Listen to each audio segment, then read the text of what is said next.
Welcome you all guys. I hope you are doing well. PKR tech classes में आप सभी का स्वागत है। पिछले वीडियो में अपन ने बात की थी कि नेटवर्क थ्योरी का क्या क्या सिलेबस है, किस तरह से कौन से टॉपिक की क्या क्या इंपॉर्टेंस है और अपने को किस तरह से कवर करना चाहिए। आज अपने स्टार्ट करने जा रहे हैं नेटवर्क थ्योरी की सीरीज, जिसमें अपने बेसिक लेवल से एडवांस लेवल तक सभी तरह के क्वेश्चंस प्लस कॉन्सेप्ट सभी कुछ अपने कवर करेंगे। तो आप इस वीडियो को जेई के लिए भी बेसिकली प्रेफर कर सकते हैं। इस वीडियो को आप SSC, JE, PSPCL, IES, UPPCL और सो मेनी अदर्स एग्जाम्स के लिए जहां भी टेक्निकल आपको देखने को मिलेगा उसके लिए प्रेफर कर सकते हैं, क्योंकि ऑलमोस्ट सभी का सिलेबस सेम रहता है नेटवर्क थ्योरी के लिए। चलिए स्टार्ट करते हैं। बट बिफोर वी बिगिन, मेरा नाम है प्रदीप कुमार और मैं बीटेक डब्ल्यू ऑनर्स में किया हुआ हूँ और अनअकैडमी पर भी पढ़ाता हूँ। सबसे पहले अपने बेसिक से स्टार्ट करेंगे। बेसिक के अंदर अपने क्या डिस्कस करेंगे कि सबसे पहले अपने डिस्कस करते हैं कि अपने सब्जेक्ट का नाम है नेटवर्क थ्योरी। तो दो तरह की चीज़ें होती है, एक होता है नेटवर्क और एक होता है सर्किट। तो दोनों में क्या डिफरेंस रहता है। तो सबसे पहले बात करेंगे कि नेटवर्क क्या होता है। तो नेटवर्क होता है, network is a combination of elements and it may or may not consist a closed path. मतलब क्या होता है कि इसमें क्या हो सकता है कि क्लोज पाथ हो भी सकता है और नहीं भी। जैसे आपको ये सर्किट दिख रहा होगा, यहाँ क्या होगा, R1 लगा हुआ है, R2 लगा हुआ है और R3 लगा हुआ है, 3 रेजिस्टेंस लगे हुए हैं। इसमें क्या होगा, कहीं भी आपको क्लोज पाथ नहीं दिख रहा। इसके अलावा दूसरा सर्किट आपको दिख रहा है, ये इसके अंदर 3 रेजिस्टेंस सिमिलरली लगे हुए हैं, लेकिन इसमें क्या हो रहा है, ये क्लोज पाथ है और ये भी क्लोज पाथ है। तो आपको इसमें क्लोज पाथ देखने को मिल रहे हैं। तो इन दोनों में डिफरेंस क्या है, बेसिकली जहाँ भी आपको ओपन सर्किट देखने को मिलेगा वहाँ आप उसको बोल सकते हैं नेटवर्क, और जहाँ भी आपको क्लोज सर्किट देखने को मिलेगा वहाँ भी आप इसको बोल सकते हैं नेटवर्क। तो इसका मतलब जो नेटवर्क होता है उसमें आपको ओपन सर्किट भी ले सकते हैं और क्लोज सर्किट भी ले सकते हैं। लेकिन जब बात करते हैं सर्किट की, तो आप इसको सर्किट नहीं बोल सकते, आप इसको नेटवर्क बोल सकते हैं लेकिन सर्किट नहीं बोल सकते।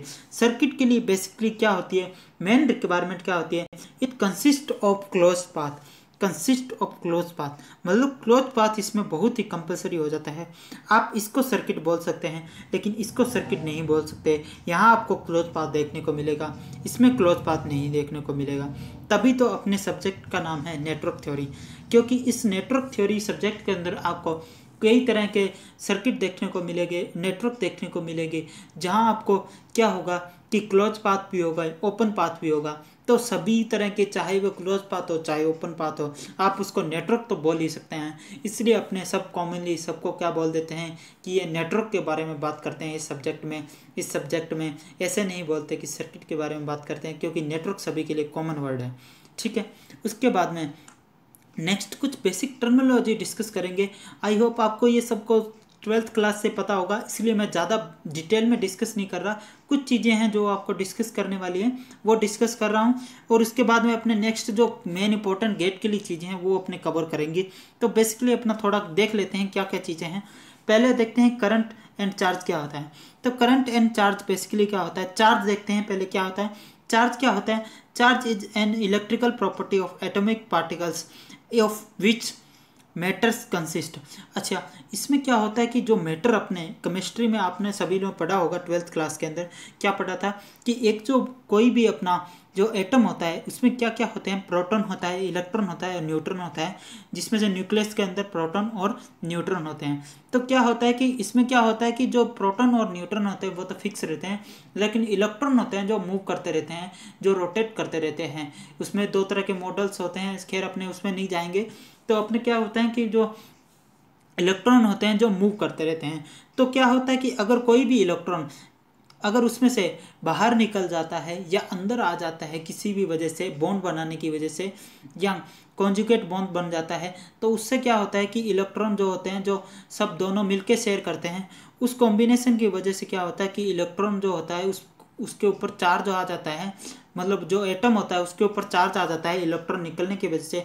अच्छा, अगर कोई नया इलेक्ट्रॉन उसके अंदर आ जाता है तो उसके अंदर फिर भी चार्ज आ जाएगा।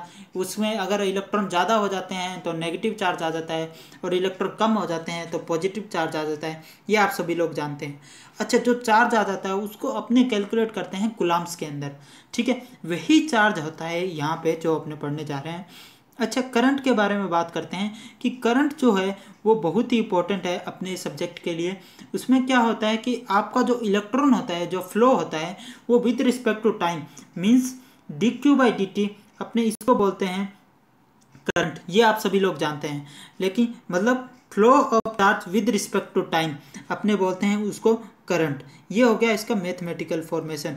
तो इसमें क्या होता है कि कोई भी अपने पास ये होता है, मान लो ये एक कंडक्टर है, उसमें क्या होता है कि फ्री इलेक्ट्रॉन होते हैं, क्योंकि अपने बात कर रहे हैं मेटल की, सेमीकंडक्टर की बात नहीं कर रहे हैं अपने, सिर्फ मेटल की बात करते हैं, प्योर मेटल की जो बिल्कुल कंडक्टर होता है।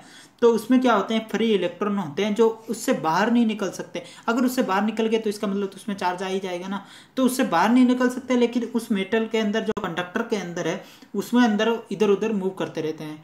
तो जैसे ही अपने इसमें क्या करते हैं कि एक बैटरी या कुछ भी अपने फोर्सफुल थिंग्स लगाते हैं, जिससे ये क्या करते हैं कि इस इलेक्ट्रॉन को पॉजिटिव है तो ये क्या करेगा, इस इलेक्ट्रॉन को अट्रैक्ट करेगा, मान लो, ठीक है, ये इलेक्ट्रॉन को अट्रैक्ट करेगा, या फिर तो क्या होगा कि इलेक्ट्रॉन इस डायरेक्शन में मूव करने लग जाएंगे।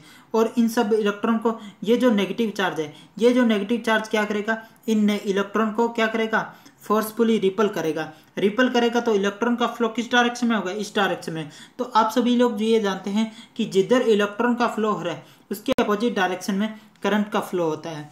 या फिर इसको ऐसे बोल सकते हैं कुछ लोग कि जिधर पॉजिट्रॉन का फ्लो होगा उधर, sorry positron, that is positron, जिधर पॉजिट्रॉन का फ्लो होगा उस डायरेक्शन में अपने को क्या देखने को मिलेगा, करंट देखने को मिलेगा। तो ये सब बेसिक बातें हैं, आप इसको अच्छे से कवर कर सकते हैं। ये आप सब लोग जानते ही होंगे किस तरह से इसका बेसिक पार्ट होते हैं। अच्छा, नेक्स्ट अपने बात करते हैं बेसिक थिंग्स के बारे में। 2-3 चीज़ें बेसिक है जो आपको पता होगी शायद, कि एक इलेक्ट्रॉन के ऊपर जो चार्ज होता है वो 1.602 इंटू 10⁻19 कूलाम होता है, -19 कूलाम होता है। अच्छा, ये सब लोगों को पता होता है। इसके बाद में अगर अपने को किसी भी पार्टिकल के अंदर अपने को ये पता लग जाना, ये पता करना हो कि इसके ऊपर चार्ज दे रखा है और अपने को पता करना है कि इसके अंदर नंबर ऑफ इलेक्ट्रॉन कितने हैं, तो अपने कैसे निकालेंगे कि 1 कूलाम इक्वल टू ये अपॉन में चला जाएगा और 1 कूलाम की यहाँ से वैल्यू आ जाएगी 6.24 इंटू 10⁻18 इलेक्ट्रॉन। अच्छा, इससे अपने को पता चल जाएगा कि 1 कूलाम के अंदर कितने इलेक्ट्रॉन होते हैं। अपने को ये पता है कि 1 इलेक्ट्रॉन के ऊपर कितने कूलाम चार्ज होता है, और ये भी पता लग गया कि 1 कूलाम के अंदर कितने इलेक्ट्रॉन होते हैं। ये दोनों चीज़ें अपने को पता है, बेसिक चीज़ें हैं। अब बात करते हैं कि इलेक्ट्रिक करंट की डेफिनेशन के बारे में। Electric current is rate of change of charge with respect to time. ये सभी लोग जानते हैं, I equal to D Q by D T. अच्छा, आई एवरेज की बात करें तो क्यू टोटल चार्ज अपॉन में टोटल टाइम, इस तरह से इसको देख सकते हैं। अच्छा, आई की यूनिट जो होती है वो एम्पियर होती है, सभी जानते हैं। ये एम्पियर क्यों है, क्योंकि जिन्होंने ये बनाया था उनका नाम है, साइंटिस्ट का नाम एम्पियर, आंद्रे मार्के एम्पियर इनका नाम था। जो इन्होंने 1820 में इसको करंट को बनाया नहीं, एक्चुअल में डिस्कवर किया था इन्होंने, तो उसकी वजह से इसका नाम एम्पियर रखा गया था। अच्छा, अगर अपने को चार्ज निकालना है तो अपने क्या करेंगे, इसको इधर ले जाएंगे और यहाँ इसको अगर इंटीग्रेट करेंगे बोथ साइड तो अपने को ये देखने को मिल जाएगा, डी टी जो है इधर चला जाएगा, फिर इसका इंटीग्रेशन बोथ साइड करेंगे, डी क्यू का इंटीग्रेशन हो गया क्यू, और फिर आई डी टी का तो दूसरी साइड इंटीग्रेशन हो गया। ठीक है, ये अपनी बेसिक चीज़ें होगी। उसके बारे में एक क्वेश्चन लेते हैं किस तरह से अपने को इसको हैंडल करना है। बेसिकली ये क्वेश्चन आपको छोटे मोटे एग्जाम में देखने को मिल जाएगा, गेट जैसे एग्जाम में तो देखने को नहीं मिलेगा ऐसा क्वेश्चन, पर बेसिकली अपने थोड़ा आइडिया हो जाए इसके लिए अपने डिस्कस कर रहे हैं ये question. The total charge entering a terminal is given by, ये चार्ज है इस पर Q equal to 10 - 10 into e⁻⁻2t milli coulomb.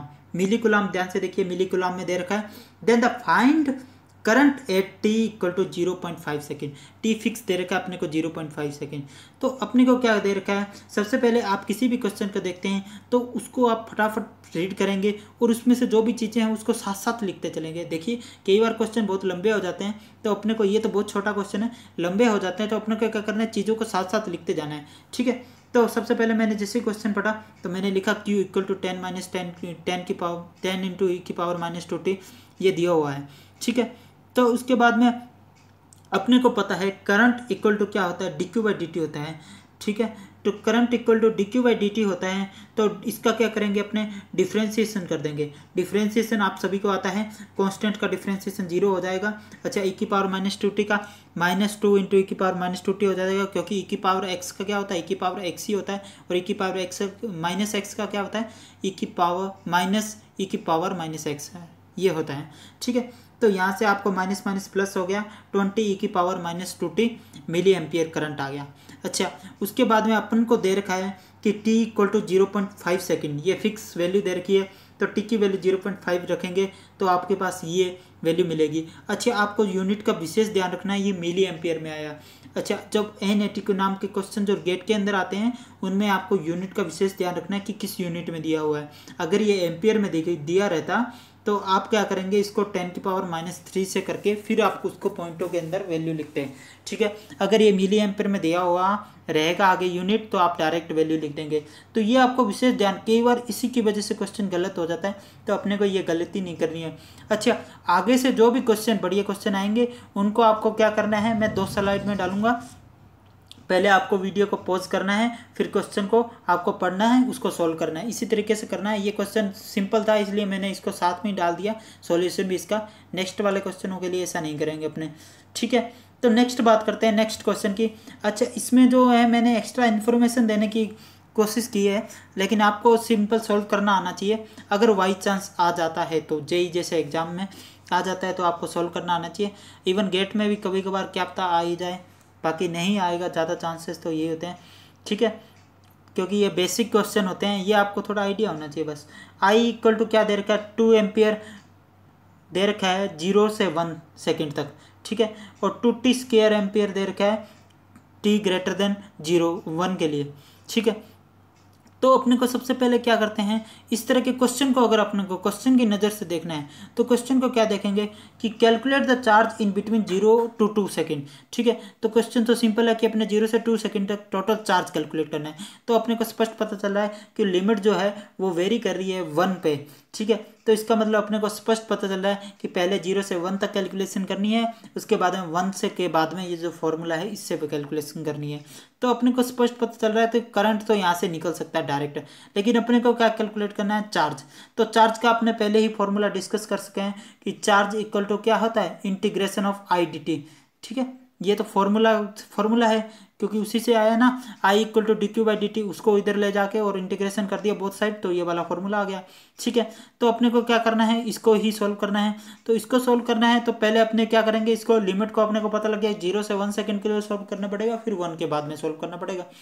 तो पहले 0 से 1 तक सोल्व करते हैं। किस तरह से सोल्व करेंगे, charge equal to I d t. ठीक है, आई डी टी का इंटीग्रेशन करेंगे, कहाँ से कहाँ तक, 0 से 1 तक सोल्व करेंगे। अच्छा, आई की वैल्यू 0 से 1 तक क्या है, 2 एम्पियर है। ठीक है, 2 एम्पियर है, तो 2 एम्पियर के लिए अपने सोल्व करेंगे 2 इंटू कितना 1, क्योंकि इंटीग्रेशन में क्या होगा कि यहाँ इंटीग्रेशन करेंगे अगर इसका, तो क्या होगा कि आई का जो इंटीग्रेशन है वो तो आई 2 एम्पियर दे रखा है 2 ही आ जाएगा, और डी टी का इंटीग्रेशन क्या हो जाएगा, टी आ जाएगा। ठीक है, तो डी टी का इंटीग्रेशन अगर टी आ जाएगा तो यहाँ 2 मल्टीप्लाई बाई 1 होकर 2 कूलम आ जाएगा। ये तो आप सभी लोग कर लेंगे, कैलकुलेशन है नॉर्मल, कुछ भी नहीं है इसके अंदर। ठीक है, उसके बाद में बात आती है 1 से 2 तक। ठीक है, 1 से 2 तक निकालते हैं। ये कूलम जो 2 कूलम चार्ज आ गया, ये कहाँ से कहाँ तक आ गया, 0 से 1 तक आ गया। ठीक है, 0 से 1 तक तो सोल्व हो गया अपना। ठीक है, अपने को सोल्व करना है 1 से 2 तक, तो 1 से 2 तक सोल्व करना है तो सेम फॉर्मूला फिर से लगाएंगे आई डी टी के लिए। ठीक है, आई डी टी का इंटीग्रेशन करेंगे 1 से 2 तक, 1 से 2 तक इंटीग्रेशन करेंगे तो क्या होगा, 1 से 2 तक जब सबसे पहले आई की वैल्यू को पता करना पड़ेगा। आई की वैल्यू कितनी, 2t स्क्वायर। ठीक है, 2t स्क्वायर आपको मिल गया। चलो, उसके बाद में डी टी ऐसे कैसे पढ़ रहा, अब 2t स्क्वायर का इंटीग्रेशन करना पड़ेगा। 2t स्क्वायर का इंटीग्रेशन क्या होता है, 2t क्यूब बाई 3, ये इंटीग्रेशन होता है। अच्छा, लिमिट क्या है, 1 से 2। अच्छा, ये लिमिट जब वैल्यू पुट करेंगी, ये आप सोल्व करेंगे तो 4.666 आएगा। ठीक है, इसको राउंड फिगर में अपने लिख सकते हैं 4.667, इस तरह से लिख सकते हैं आप राउंड फिगर में।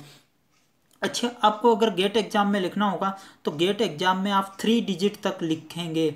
जब भी आपको गेट एग्जाम में लिखना है तो आपको 3 डिजिट तक आपको लेके चलनी है हर एक वैल्यू, ताकि आपका क्या होता है, कुछ क्वेश्चन में क्या बोलता है कि वो 3 डिजिट तक लिखें तो आपका एरर कम रहेगा। कि कई बार क्या होता है कि सिर्फ अपने डिजिट क्या होता है कि अपने 2 डिजिट कंसिडर कर लिया या 1 डिजिट कंसिडर कर लिया, उसकी वजह से वहाँ क्या आ जाती है, एरर बढ़ती बढ़ती लास्ट में जाके क्वेश्चन में इतनी एरर बढ़ जाती है कि वो लिमिट से बाहर ही निकल जाती है। वो वैल्यू रेंज देते हैं ना कि वैल्यू यहाँ से लेके यहाँ तक आपका क्वेश्चन सही माना जाएगा, उस रेंज से बाहर ही निकल जाता है। तो आपको क्या करना है कि हमेशा कोई भी क्वेश्चन आपको छोटा हो बड़ा हो कुछ भी हो, आपको 3 डिजिट तक लेके चलना है हमेशा ही गेट के अंदर, ठीक है। तो अपने को क्या हो गया कि 1 से 2 तक चार्ज आ गया और 0 से 1 तक चार्ज आ गया, दोनों चार्ज आ गए। तो अपने को क्या पूछा है, 0 से 2 तक, तो टोटल चार्ज कितना हो जाएगा, ये 1 से 2 तक आ गया और ये 1 से 2 तक आ गया और ये 0 से 1 तक आ गया, तो टोटल चार्ज अपने पास आ जाएगा 6.666 और उसको अपने राउंड फिगर में लिख सकते हैं 6.667। इस तरह से आप कंसीडर कर सकते हैं। अच्छा, ये तो अपने सॉल्व करने का तरीका हुआ। अगर अपने देखते हैं इसको ग्राफ से, तो ग्राफ से कैसे देख सकते हैं, ये अपने को ग्राफ दिया रहेगा, अपने ग्राफ मतलब प्लॉट कर सकते हैं। किस तरह से, आपको दिया रहेगा कि इधर टी एक्सेस ले लेंगे और इधर आई एक्सेस ले लेंगे। अपने देखेंगे कि 0 से 1 तक टी की वैल्यू 0 से 1 तक है, 0 से 1 तक आई की वैल्यू कितनी है, 2 एम्पियर। तो 0 से 1 तक टी की वैल्यू है और आई की वैल्यू कांस्टेंट है 2 एम्पियर। उसके बाद में टी ग्रेटर देन 1 मतलब टी से आगे निकलने पे 2t² है वैल्यू इसकी, मतलब पैराबोलिक फंक्शन दिया हुआ है। तो इसके बाद में एक पैराबोलिक अपने इस तरह से कवर करेंगे, ठीक है। तो इस तरह की बातें होंगी, आप इसको ग्राफ से भी देख सकते हैं, ठीक है। नेक्स्ट अपने बात करते हैं वोल्टेज के बारे में, ठीक है। वोल्टेज के बारे में क्या है, वोल्टेज के बारे में है to move the electron in a conductor in a particular direction requires some work or energy transfer. This work is performed by external electromotive force. देखो यही बात मैंने पहले की थी कि अपने इलेक्ट्रॉन को, जो कंडक्टर था, कंडक्टर में करंट कैसे फ्लो किया था, एक इलेक्ट्रॉन था, उसके अंदर अपने को इलेक्ट्रॉन को क्या है, फ्रीली इलेक्ट्रॉन घूम रहे हैं, वो इधर उधर रैंडमली घूम रहे हैं। अपने को क्या करना है कि उसको एक फिक्स डायरेक्शन भेजना है। तो फिक्स डायरेक्शन में भेजने के लिए अपने को क्या करना पड़ेगा, यहाँ एक कोई ना कोई फोर्स अप्लाई करना पड़ेगा। और जो फोर्स होगा वो कौन सा फोर्स होगा, इलेक्ट्रोमोटिव फोर्स होगा, ठीक है। अपने बैटरी लगा के इसको इलेक्ट्रोमोटिव फोर्स देते हैं, तो वही इलेक्ट्रोमोटिव फोर्स है, उसी को वोल्टेज देते हैं। आपने 12th में एक डिफरेंस पढ़ा होगा कि एक तो होता है ईएमएफ, ठीक है, और एक होता है वोल्टेज। वोल्टेज क्या होता है कि जो कोई भी सर्किट क्लोज है तो उसके अक्रॉस, जो बैटरी के अक्रॉस जो है वो वोल्टेज रहता है, और अगर अपने बैटरी के टर्मिनल ओपन है तो उसको बोलते हैं ईएमएफ। अच्छा, इसके बारे में तो आप सभी को पता होगा। उसके बाद में अगर वोल्टेज की दूसरी डेफिनेशन देखें, पोटेंशियल डिफरेंस और पोटेंशियल में क्या डिफरेंस होता है, तो पोटेंशियल में क्या होता है कि बेसिकली अगर कोई पार्टिकल है या चार्ज है, बेसिकली उस यूनिट चार्ज को अगर अपने इनफाइनाइट से किसी भी दूसरी जगह लेके आते हैं तो उसमें जो वर्क डन हुआ है उसी को क्या बोलते हैं अपने, वोल्टेज या पोटेंशियल, ठीक है। तो वो पोटेंशियल हो गया। अच्छा, पोटेंशियल डिफरेंस क्या होता है, पोटेंशियल डिफरेंस होता है कि मान लो ये चार्ज यहाँ है, इसके बाद कुछ ना कुछ इस टाइम पे कुछ ना कुछ पोटेंशियल था, उसको अपने यहाँ से यहाँ ले जाने में कुछ वर्क डन किया, तो उस वर्क डन की वजह से यहाँ कुछ अलग पोटेंशियल हो गया, तो उन दोनों का पोटेंशियल का जो डिफरेंस है उसको बोलेंगे पोटेंशियल डिफरेंस। इसको ऐसे समझ सकते हैं, मान लो कोई रेजिस्टेंस है और यहाँ आपने लगा दिया बैटरी, ठीक है, यहाँ कुछ पोटेंशियल है 2 वोल्ट। अच्छा, यहाँ कुछ एक और रेजिस्टेंस लगा दिया मान लो, ठीक है, तो यहाँ मान लो 2 वोल्ट का है, ठीक है। 2 वोल्ट के बाद में मान लो कुछ रेजिस्टेंस के इसके अक्रॉस ड्रॉप हो गया और इसके अक्रॉस ड्रॉप हो गया, तो यहाँ जो पोटेंशियल रहेगा वो अलग रहेगा और यहाँ जो पोटेंशियल रहेगा वो अलग रहेगा, क्योंकि इसकी वजह से कुछ ना कुछ ड्रॉप हो गया ना। तो इन दोनों के जो बीच का डिफरेंस होगा पोटेंशियल के बीच में, उसी को बोलेंगे पोटेंशियल डिफरेंस। ये बात होती है पोटेंशियल डिफरेंस की। तो ये बेसिक बातें हैं, ये तो आप सभी लोगों को पता होगी। आगे अच्छा, उसके बाद में अपने बात करते हैं कि इसके बारे में VAB, जो VAB पोटेंशियल डिफरेंस है, इसको अपने लिख सकते हैं dW/dQ। क्या मतलब है इसका मतलब है कि work done divide by charge, ठीक है। कितना वर्क डन करना पड़ा किसी भी चार्ज को इस जगह से इस जगह मूव करने के लिए, कितना वर्क डन करना पड़ा, तो ये अपना बेसिकली पोटेंशियल डिफरेंस को दिखा रहा है। पोटेंशियल डिफरेंस होता है कि मान लो इस चार्ज को यहाँ से यहाँ मूव करने के लिए कितना अपने को वर्क डन करना पड़ा, पर यूनिट चार्ज कितना वर्क डन करना पड़ा, यही आपका होता है पोटेंशियल डिफरेंस। तो यहाँ इन्होंने स्पष्ट लिख रखा है कि W क्या है, W जो है एनर्जी, मतलब कितना अपने को यहाँ से यहाँ लाने में काम करना पड़ा। उसके अलावा क्यू क्या है, चार्ज है कूलम्ब्स के अंदर। अच्छा, ये जो है V यहाँ से वोल्टेज में आएगा। अच्छा, वोल्टेज की कहाँ से पड़ा, इसका नाम वोल्टा साइंटिस्ट सर थे, उन्होंने ये डिस्कवर किया था, उसकी वजह से इसका नाम वोल्टेज हो गया। अच्छा, यहाँ से अगर अपने 1 वोल्टेज की डेफिनेशन निकालना चाहे तो 1 वोल्टेज किस तरह से होगा, 1 वोल्टेज इस तरह से होगा। मान लो इधर 1 वोल्ट है तो 1 कैसे आएगा, वर्क डन कितना हो जाएगा 1 और चार्ज कितना हो जाएगा 1। तो इसका मतलब एक यूनिट चार्ज को किसी एक जगह से दूसरी जगह लाने में अगर वर्क डन 1 यूनिट होता है तो उसको अपने बोलेंगे 1 वोल्टेज। इसका मतलब 1 जूल जो वर्क डन है पर यूनिट चार्ज, मतलब 1 यूनिट पे जो टोटल वर्क डन होगा उसको अपने बोलेंगे 1 वोल्ट। ठीक है, उसके बाद में बात करते हैं कि वोल्टेज की इसको डेफिनेशन क्या होती है। वोल्टेज और पोटेंशियल डिफरेंस, वो it's energy required to move unit charge through an element measured in voltage. अच्छा, कैसे, मान लो कोई भी वोल्टेज है, उसको कैसे डिफाइन करते हैं कि जितनी भी एनर्जी रिक्वायर्ड है एक यूनिट चार्ज को मूव करने के लिए, उसको अपने वोल्टेज बोलते हैं। अगर मान लो यूनिट चार्ज नहीं है तो अपने क्या करेंगे, जितना वही वर्क डन रिक्वायर्ड है उसको अपने उतने चार्ज से डिवाइड कर देंगे। यही तो अपने यहाँ किया है। ठीक है, इस तरह से अपने वोल्टेज को इजीली समझ सकते हैं। उसके बाद में अपने क्वेश्चन डिस्कस करेंगे किस तरह से अपने वोल्टेज को नेक्स्ट।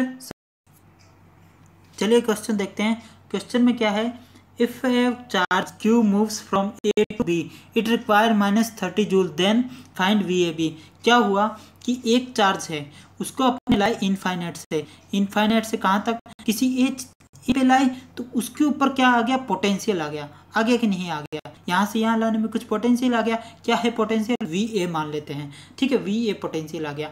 अब उसको क्या मूव किया, उसको A से B तक ले गए। अब A से B तक ले गए तो उसका ये पोटेंशियल यही तो नहीं रह जाएगा, उसका पोटेंशियल चेंज होगा, तो वहाँ मान लो पोटेंशियल है VB। ठीक है, अब यहाँ तक लाने में उसका VB हो गया। ठीक है, तो अब जब A से B तक ले गए हैं, इसको रिक्वायर्ड है -30 जूल वर्क डन। ठीक है, इसमें जो -30 जूल वर्क डन हुआ। अच्छा, अपने से क्या पूछा है, अपने से पूछा है कि VAB का मतलब क्या है, potential difference between A and B। ठीक है, A एंड B का पोटेंशियल डिफरेंस अपने से पूछ लिया गया है। तो अपने को क्या बोला गया है कि चार्ज की वैल्यू पे डिपेंड करेगा ये। तो चार्ज की वैल्यू अलग अलग केस में दो दी गई अपने को। पहले केस में दिया गया है कि 2 कूलम्ब चार्ज है, दूसरे केस में दिया है -6 चार्ज है। ठीक है, तो जो अपने को वोल्टेज की जो बेसिक डेफिनेशन है कि वो क्या है, work done to move charge from A to B divide by charge, मतलब किसी भी चार्ज को जो मूव करने में कितना वर्क डन हुआ डिवाइड बाई चार्ज, यही तो बेसिक डेफिनेशन है वोल्टेज की। ठीक है, तो वोल्टेज की ये डेफिनेशन है, इसको अपने प्रूव करते हैं, किस तरह से सॉल्व करते हैं। इसको सॉल्व करने के लिए अपने क्या करेंगे, VAB वर्क डन कितना हो -30 जूल डिवाइड बाई चार्ज कितना है 2 कूलम्ब। ठीक है, तो यहाँ से वोल्टेज कितना आ गया -50 वोल्ट। ठीक है, सेकंड केस में अगर आपने देखेंगे Q की वैल्यू कितनी है -6 कूलम्ब, तो -6 कूलम्ब है तो VAB कितना होगा -30 जूल, तो क्या हो गया, वर्क डन हो गया, और -6 कूलम्ब क्या होगा, वैल्यू होगी। तो इसके बाद में इसका टोटल अपने पास आउटपुट वोल्टेज कितना आ गया, 6 वोल्ट आ जाएगा। तो ये अपने इस तरह से इजीली अपने इसको सॉल्व कर सकते हैं। अच्छा, आपको पोटेंशियल की वैल्यू आपको बिल्कुल समझ में आ गया होगा अच्छे। वर्क डन जो अपने करते हैं डिवाइड बाय चार्ज कर देते हैं, तो अपना ये आ जाता है पोटेंशियल। ठीक है, चलिए अगर आपको इससे रिलेटेड कोई भी क्वेरीज हो तो आप कमेंट बॉक्स में बता सकते हैं। और I hope you are enjoying this video. अगर आपको ये वीडियो अच्छी लगी हो तो आप PKR टेक क्लासेस के चैनल को सब्सक्राइब कर दीजिएगा और बेल आइकन भी दबा दीजिएगा। उससे अगर नेक्स्ट कोई भी वीडियो आ जाती है तो आपके पास नोटिफिकेशन आ जाएगा।